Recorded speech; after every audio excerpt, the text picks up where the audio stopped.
Hello everyone and welcome to Stitch Trek.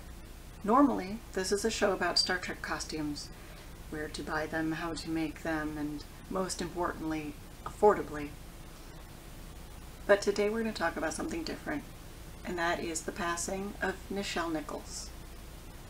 On July 30th, she apparently passed away. It was announced the next day, and today is the 1st. This one hit me really hard. I mean, they've all hit me very hard, but this one, I feel like this is going to be a tough one to get through. It's hard to put a lifetime's worth of influence into a quick video. So let's start at the beginning. I'm a child of the 80s, and back then it was still very common to be told that girls didn't grow up to do certain jobs. So when I was in early elementary school and we had career day, the guidance counselor went around to all the students and asked them what they wanted to be when they grow up. I said, I wanted to drive big trucks. And she told me, little girls can't grow up to do that, you have to choose something else. So I said, well, in that case, I want to be a hobo and ride the rails. She said I could go outside and play. There really weren't many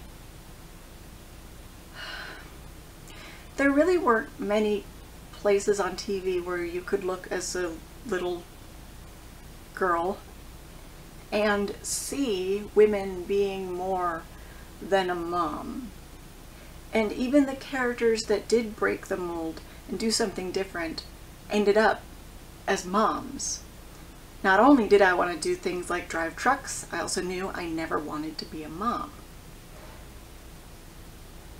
So there were characters like Murphy Brown, who, yes, she was a kick-ass female character, but she ended up being a mom. And even Aunt Jackie from Roseanne. She was a truck driver, and she was even a cop, but she ended up being a mom.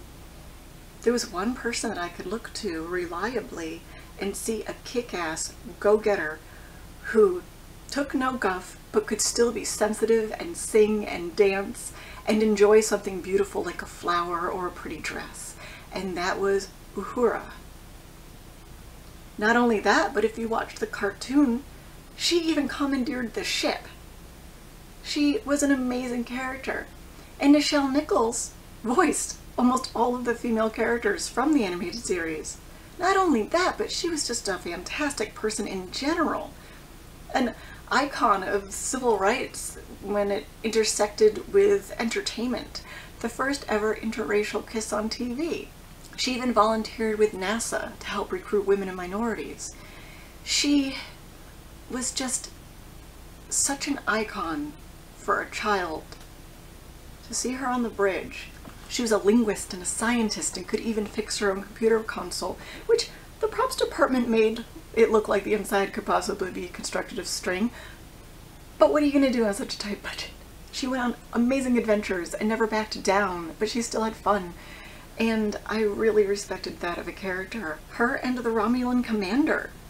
They're the two that I really admired because as a kid I could look at them and think that I didn't have to fit a mold that everybody was trying to put me into. However, back to me as a child.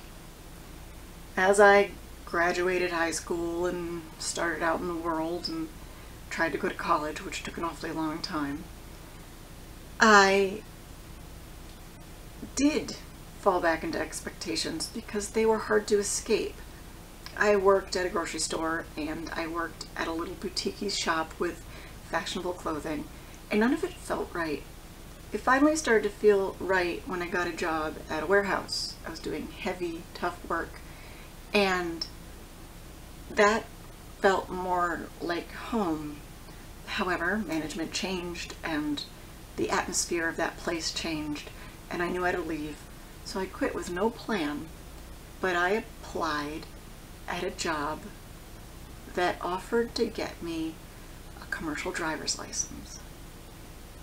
I could drive really big trucks, just like I'd always wanted to all those years ago. and I studied my butt off.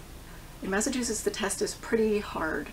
All the guys I was working with were telling me, don't be sad if you fail the first time. Everybody fails the first time. I wrote a script, and I decided that my technique was going to be to memorize it, just like I were memorizing for a play or something like that. And I'd walk around the outside of the truck. There's an outside inspection, and off the top of my head I'd have to remember the script for all the parts and how they interconnect and whether they're hissing or leaking or anything like that. It's in depth.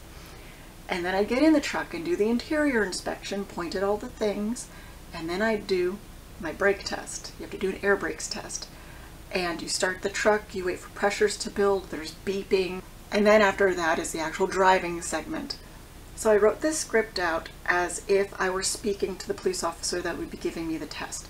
And every day I'd stay after work with the truck and I'd practice again and again and again. I'm okay at remembering what something looks like and what it does, but I'm really bad at names of things. So about a week in advance before my scheduled test, I'd sit inside the truck and I'd do my air brakes over and over and recite the script. But I was having a really hard time like remembering that I'm supposed to think somebody's in the seat next to me and reciting what I was supposed to be saying. It was really easy for me to get distracted because technically the truck was empty. So I decided I needed a prop person. I needed somebody that I wanted to impress, I suppose would be the way to term it. So I brought Ahura. I brought Ahura with me to work, and I set her in the seat next to me in the truck, and I recited my inside inspection and my air brakes test to Ahura over the course of that week. And it helped me focus so much better, because when I was a little girl, I wanted to be Ahura, and I wanted to grow up to impress Ahura, and it worked. Not to sound braggy, this isn't about me.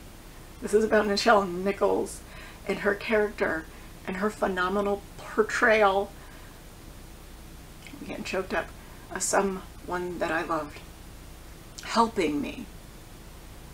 I not only aced the outside, inside, and air brakes portion, then had absolutely no flaws during my driving test, but afterwards the cop who gave me my test asked me to shake my hand.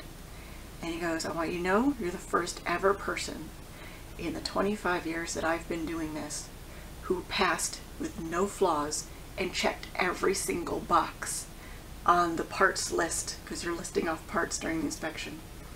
No one's ever done that before. So, just want you to know, I'm very proud of you. And I was like, you know, a lot of astronauts, a lot of doctors, a lot of scientists who are women can probably say the same thing. She was the one reliable source on TV. I mean, I had 3 channels growing up. She was the one place that I could really turn to and be like, I want to be like her. So yeah, that's my little bit about how Nichelle changed my life, my trajectory as a kid.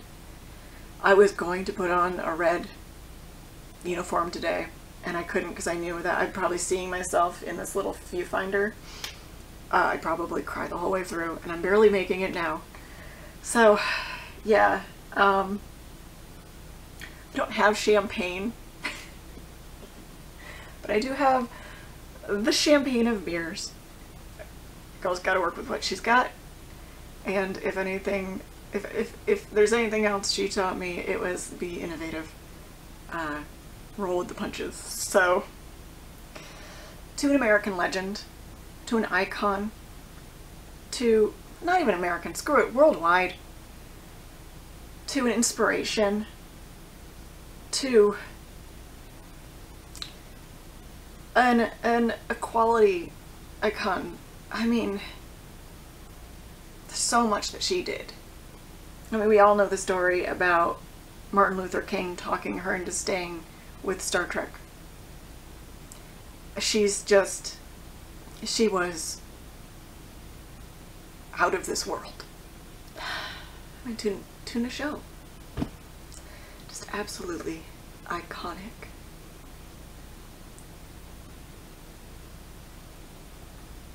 Thank you for watching, everyone. Live long and prosper. Kapla! And if y'all want to do a Klingon death ritual, now's the time. Hold on.